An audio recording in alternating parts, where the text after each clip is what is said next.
Hello, beautiful souls, and welcome to Celebrity Natal Charts.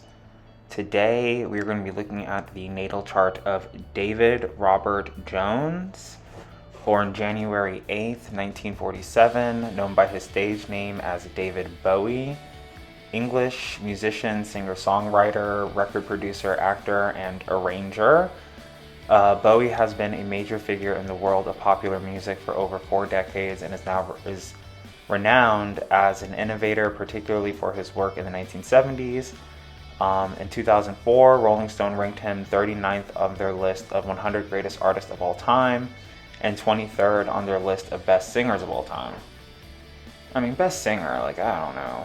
But I believe David Bowie might still be alive. I don't know. Something. That's definitely something to check out. But he's born in London, England, the United Kingdom, January 8th, 1947 at 9 a.m. Birth time accuracy excellent. He has the rising Aquarius. So his sun his sun is in his 12th house. I think it's also like his sun, Mercury, and Venus. He has a lot of placements in Capricorn. Sun, Mercury, Mars. Sun, Mercury, and Mars in his 12th house, which is like not the best, but actually it's great. It's a good thing. Everything's a good thing. It's all blessings. So he has a rising Aquarius. That means that he's a humanitarian. David Bowie. I think he was married to Iman, and I'm not saying that that makes him a humanitarian, but it's like, Africa, they're always in need of like humanitarian aid.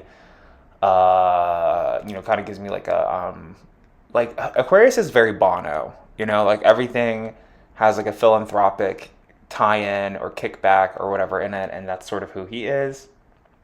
And I'm sure like the era of celebrity that he was a part of, there was a lot of like We Are the World and Chance for Life, or what is it called? Like Live Aid and all that type of stuff. So I'm sure he was like involved in all those things. He sort of looks like an Aquarius, like kind of like awkward looking blonde hair, that type of stuff, that type of Aquarius, and probably really good friends with his father. A lot of good friends on his father's side of the family.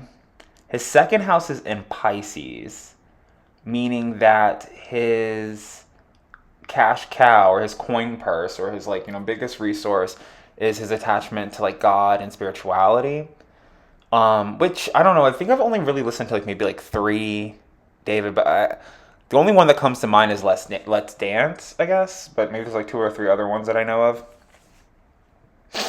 So I don't really know for him to talk about God that much, but if he did, it would have been very like a really good financial resource for him. But also just maybe even having like a past in the church, or people knew him from church and that's how he was able to become famous potentially. I don't know. His bio didn't say. And he has a third house in Aries, meaning that he sounds very angry. The third house in Aries, like I'm like, oh, it sounds very angry, sounds very mean.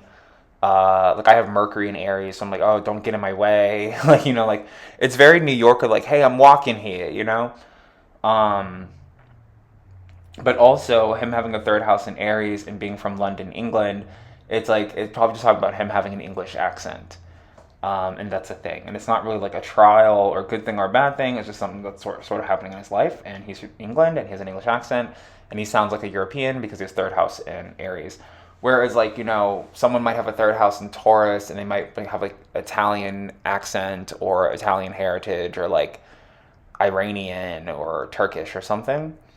And where someone had like the third house in Pisces, they might have more like a mid-Atlantic or undistinguishable accent of sorts. Sort of like Andrew Tate. Like it's like what Kennedy compound did you grow up on with these like weird pronunciations of things? And his fourth house is in Taurus, so I think that he lived in Africa at some point. Literally don't know who David Bowie is, I guess. And so fourth house in Taurus means like living on a farm. He could have, he's from London, England. I'm assuming that's a city. I'm assuming they don't have farms in London. I could be wrong. And if he never went to go live on a farm in Africa, if he was living in a, freaking Wakanda somewhere, you know, then I'm sorry, but like his life would have been a lot better. He'd have been a lot happier living on a farm. Has something to do with his mother. Maybe his mom is from a farm. His mother's side of the family, maybe like a little bit more country. And also, he would save a lot of money. I mean, a lot of the things in a natal chart reading might seem redundant, right? Like, oh, well, if David Bowie would have spent more time at home, he would have made more money. If he would have spent more time at home focusing on God. We don't know the ins and outs of his life. So, like, could have had a drug addiction, out every night, worshiping the devil, that type of stuff. But I think, like, with your fourth house, it's always like, it's undeniable, sort of, So, fourth house in Taurus probably lives in a really nice home, very luxurious, very palatial, beautiful, all those things. And then in Mr. Bowie's, what is actually his real name? It's like Robert something. Mr. Bowie. What is a Bowie? Mr. Jones. Ooh, Mr. Jones.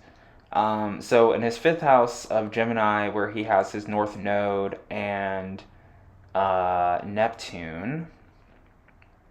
North Node and Neptune. So it's like it's his destiny to be a speaker. It's his destiny to have a big family, which I think he might have had kids. And it's his destiny to be a speaker and a singer, which he was and is and blah. With the Aquarius here, it's like, once again, it's like his whole intention is philanthropy. So whether if it's very pronounced, I mean, I think honestly the way that Bono went about everything was sort of gaudy. It's like, we get it, you're white, you're experiencing white guilt, but at a certain point, it's like, what do you call it, patronizing to constantly be treating someone like a charity case, or treating a whole country like a charity case, or a whole continent like a charity case. So if he was very philanthropic, I think he did it very tastefully. A lot of things about Bono come up as I'm reading this. Maybe this chart is more similar to Bono's. Maybe this at the time, the accuracy of the chart isn't that accurate as stated, but feels a lot like Bono, and like and then or maybe that's just my stereotype of like a philanthropic singer. Vertigo's a pretty good song. Uranus here. So his family also is very boundless to the people in which that he refers to or calls family. So, I mean, there could be a lot of like production assistants and hairstylists and, roadies or whatever that he like over the years have come to love like family. She's a big, like, anytime Uranus, I feel like, interacts with Gemini or Taurus, or Aquarius interacts with Gemini or Cancer or Taurus, it's like a big happy like a big happy hippie family. Like, I mean, he's popular in the 1970s, so it's like very like Godspell, like, this is my brother and he is a brother and he's not actually my brother,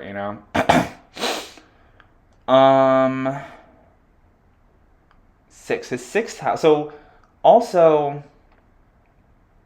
his fifth house of Gemini, although it's his destiny to have this like family, this like family of friends, and it is boundless and large. It is also his obstacle. So I mean, I really should look up if people are alive or not, but we're gonna say that he's dead. We're gonna say that he's dead, and if he's not dead yet, probably in a year or so he will be. He's old. I'm sorry if you're a David Bowie fan out there. But his fifth house is also his obstacle. So it's like, I don't know if he was part of like a 5-man band, but like it's sort of that thing. Like, if you're Adam Levine and technology and music is changing and you don't really need, the rest of the members of Maroon 5, like Maroon 1 sounds kind of good. And then I think I remember like their 6th album, because I was sort of like a Maroon 5 fan, like super fan, at least like charting their full albums, because they had like good full albums. And I think their latest being probably like came out in 2011, and it's 2025 right now, was like, there was like a black guy, like a DJ, you know what I mean? So it was like Maroon 5 and their DJ, and he was literally just like, looked like, I don't remember what he looked like, but I want to say he looked like Fat Man Scoop, and I don't know what Fat Man Scoop looks like. And it's like, oh, Maroon 2, don't need all these other players and characters. So, especially talking like a five-man band, the fifth house, sexy distractions, like maybe he had sex with a lot of his friends, maybe he's sexually attracted to a lot of his friends, very Aquarius trait. But also like his extra bandmates and guitarist and the drummer that he loves so much, who might be asking for far too much money, is an obstacle. Or you might have some like trumpet player that you worked with back in the '80s being like, oh, I'm doing bad, David, help me. And then the sixth house is in Cancer. So a lot of these charts, I think a lot, especially for like the rising Pisces charts, where I'm like, oh, your mother is standing in your way of your success and your fame, and the only way to get over that is with a fifth house in Leo, or sixth house in Leo, and rise above that and become famous. So with the rising Aquarius, and their obstacle being like not just your mother, but your entire family and your friends and your siblings and your cousins and Geminis in general, what's supposed to help you overcome that is your mother, or your connection to your mother's side of the family. So like, if David Bowie's mom was like Italian or something, and his father's like English and posh, and he's like all scared and nervous, it's like his mother's spirit summoning the strength to like backhand somebody or smack them to protect him. Or if little kids are making fun of him on in the schoolyard, it's either like his mother coming out there and her like nightgown beating the shit out of little kids, or giving him like the right words to say, like, I'm rubber, you're rubber, I'm glue, whatever. Or how's it go?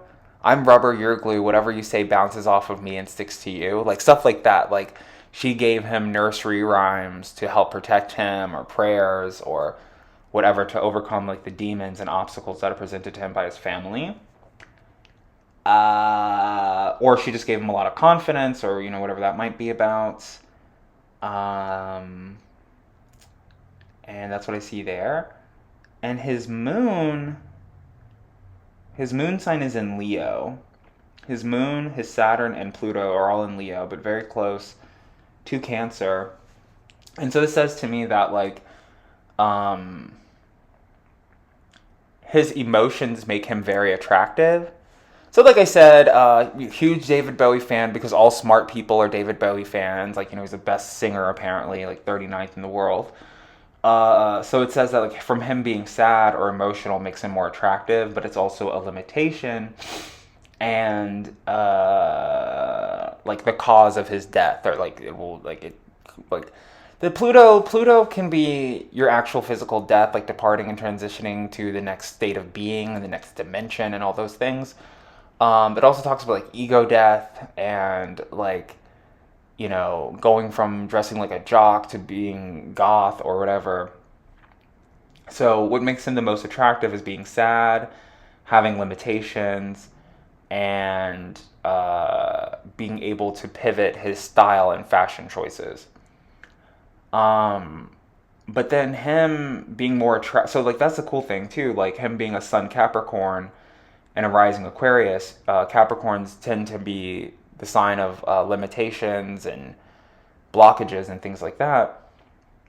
Because of his limitations and his blockages, it makes him more attractive. So maybe he has like somewhat of an unintelligible accent. Like maybe he's like very, Cockney at times, or he's drunk and something wrong with his the way that he speaks. And like sort of like 50 Cent, like, you know what I mean? Like he had like that bullet in his tongue or something, changed his speech pattern, became a lot more appealing. So from whatever his limitations are, being sick, being old, that was like a big thing in the '80s too, with like pop stars like being like skinny and sickly looking. So that's all very like good for him. It's good for his hair or whatever. And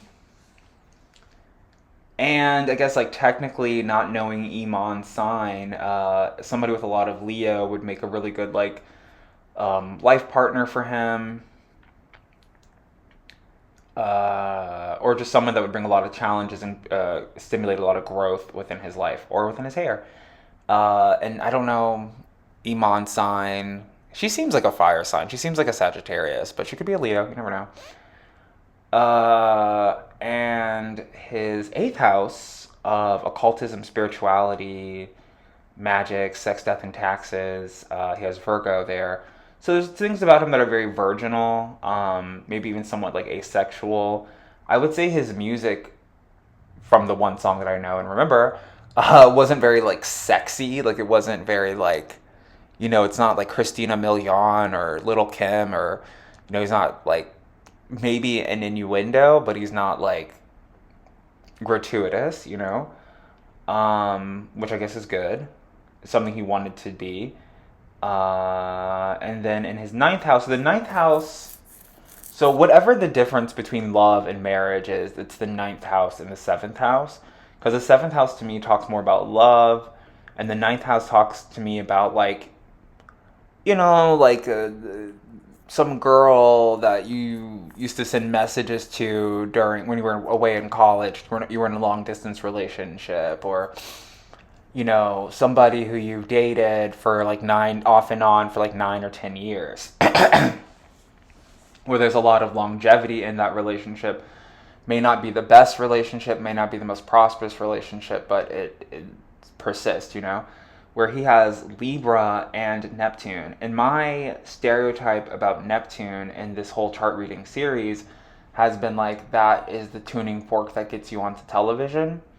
So I assumed that there was some type of Libra that was very integral to him getting onto TV, whether if it's literally a production assistant being like, okay, your camera's over there, go look over there, or if it's because he had some Libra X that made him feel scorned, and he was like, I'm going to be a famous singer and I'm going to be on television, and the Ed Sullivan Show or American Bandstand or whatever these jerks used to perform at. And so then in his 10th house of Scorpio, so his 10th house is in Scorpio, his North Node is in Gemini, I think his midheaven is in Sagittarius. So, I mean, maybe there is something very spiritual about his music that I'm not aware of, like Man from Mars. He's not a Sun Scorpio, but maybe someone very important to him was a Scorpio. Maybe his mom is a Scorpio. And so I guess like aliens sort of spiritual. People don't know if aliens are deities or if deities are aliens or what. So I would say, and that's all very Aquarian to Spaceman. But like I said, he has a 10th house in Scorpio. So it's sort of his destiny to be like sort of like a fashion icon, which I guess he was, like that lightning bolt. Like everybody wears that lightning bolt. Like everybody who's like, I'm going to be a pop star paints a lightning bolt on their face. Chiron in Scorpio says to me like he might be a really good person to talk to when dealing with like grief, having lost somebody, or experiencing loss or death or whatever. And he might have a lot, like, it might just be the music, like, oh, my dad used to love my dad, he died, he loved David Bowie. I'm going to put on his music, and that makes me feel less sad about my dad being dead. And for him, I guess, maybe he doesn't have a David Bowie from his dad's generation to make him feel less upset about his dad passing, or his uncle or somebody. It's like, oh, what am I going to put on? Like the best of Al Jolson, like, like however old he is. And have to listen to a bunch of like racist ragtime music. So that's his 10th house. And I think he also has Jupiter in his 10th house as well. So he might have like had a really big inheritance. He might have like inherited a lot of money. It's almost like death and passing is like somewhat lucky for him. So maybe he has like a lot of like older siblings and cousins and aunts and uncles, and it's like, oh, auntie died. Well, at least I'm gonna get some money, It makes me feel better about it because I can't sit back and listen to David Bowie and remember my father through that, because he maybe didn't even like David Bowie as a singer, familiar issues. So that's Scorpio. And in his 11th house of Sagittarius, where he also has Venus. Venus in the 11th house with also Sagittarius says, I was thinking that Iman was a Sagittarius. She probably has a lot of fire in her chart. We're gonna look her chart up later. Um, maybe we'll do it at the end of this video. I don't know. Because then it's like I'm doing some people's Chinese signs, and then I'm gonna do a whole comparative natal chart with her partner. Which, if you got your own natal chart reading, that is definitely something that I offer and that I do. And what I usually do is just put like screen grabs from whatever natal chart website, like what is this guy, like Astro Charts or Astro Style or whatever, and I put it in a little YouTube video. Like I usually make it on Canva, and then I'll compare your chart with your potential love's chart or with whomever. Like, you know, if you're like, would I have been a good match for David Bowie? I met him in 1989. I turned him down. Would we have been a good match? Like, okay, I can look at that for you for about 45 minutes and look at your natal chart and see if there's a lot of compatibility. But anyway, so him having 11th house in Sagittarius means that Sagittarius are like his best friends, which is a good sign to have that kind of best friend energy because they can be sort of like cunning and not always trustworthy, but they're competitive. You know what I mean?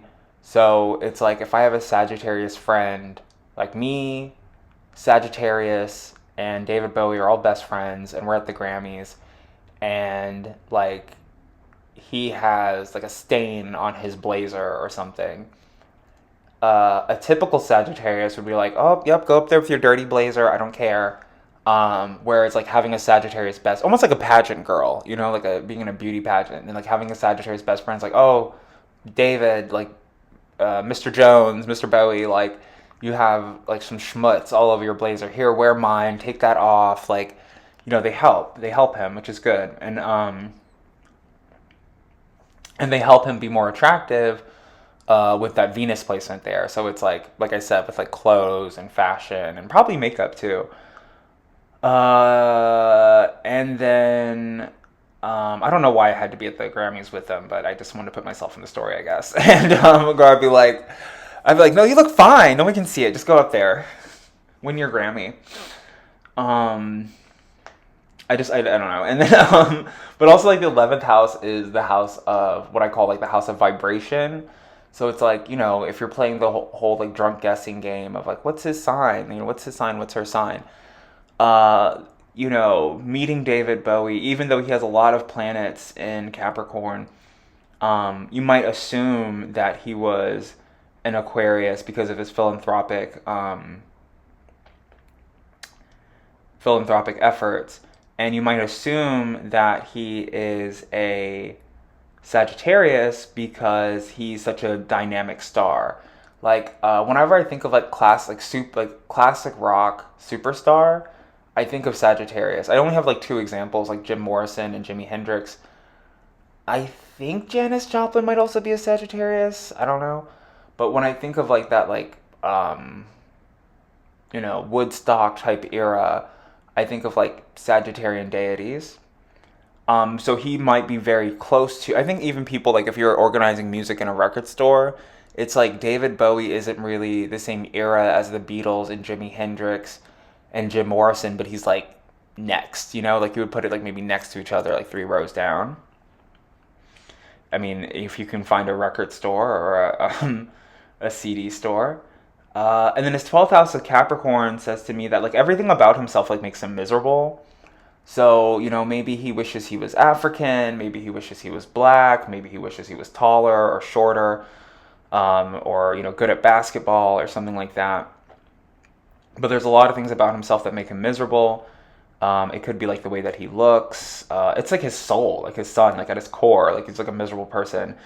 And there's somebody said something to me on Reddit about being English and depressed and like how it goes hand in hand or whatever. And I was like, you need to stop telling yourself that, or do, you know, like you know what I mean? Like that's my whole thing with like magic and natal charts and tarot readings and positive affirmation. I'm like, you need positive affirmation in your life. I'm like, oh, I don't believe in that. I'm like, okay, good. Don't use it. Never use it. Never get a tarot reading. Never get a natal chart reading. Never use positive affirmations because I'm the evil Sagittarius at the Grammys. So, you know, maybe there's just something about like something internalized about being miserable and depressed within his own psyche, but then also it's reflected in his natal chart. And then he acts and he talks like a Capricorn. He acts and he talks like a sad Capricorn, like Eeyore the donkey from Winnie the Pooh. Um, so, I mean, it might be like, he has to be very money minded and think about business, where, maybe his cousins are just like rich from inheritance and don't have to think about that kind of thing. He has to think about being like cunning and devilish when it comes to like his friends and his family. Like his cousin Tony might have like a really great song that he wrote 40 years ago. Like he might have wrote Let's Dance and then he had to steal it, and he feels sad about it or something because, whatever. Capricorn, capitalism. And that might be the thing too. Like you might just be like a socialist and like being a Capricorn at his core, and even having those like capitalistic tendencies, and even the things that he says out of his mouth that might be like wrapped up in white privilege or colonial privilege that he may not be aware about, makes him miserable. And that's his 12th house. And that's David Archibald Bowie, David Robert Jones, David Bowie. That's what I see in his chart. If you would like your own natal chart analysis or comparative analysis between you and your partner, you can request one on my website. I ask and I beg that people book them like maybe even like a week ahead of time, so I have like a week to like sort of like meditate on your energy and prepare and put together really good graphics and transitions and stuff like that. Typically people book the same day, which is fine, but like have understanding that expedite haste makes waste, so expediting things makes things not as good. And I try not to rush, because honestly, like what I'm really trying to get out of these chart readings are like flashes of intuition more so than like astrological accuracy, where there may not be any accuracy because of inaccurate birth times. So that's what I see for David Bowie. Thank you so much for listening. Thank you for liking and sharing and subscribing and finding your favorite Capricorn, Rising Aquarius friend and tagging them in the comments so that they can kind of, get a feel for who they are and where their life is going and will be. And I will see you in my next video, and bye.